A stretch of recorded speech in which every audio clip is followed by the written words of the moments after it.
మధ్యప్రదేశ్ ఉజ్జయినిలోని ప్రసిద్ధ మహాకాళేశ్వరుడిని ధురంధర్ ఫేమ్ ప్రముఖ నటి సారా అర్జున్ దర్శించుకున్నారు. కుటుంబ సభ్యులతో కలిసి ఆలయాన్ని సందర్శించిన ఆమె ప్రత్యేక పూజలు నిర్వహించారు.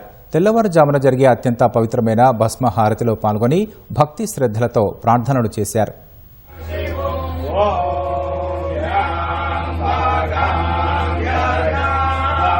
Let's go.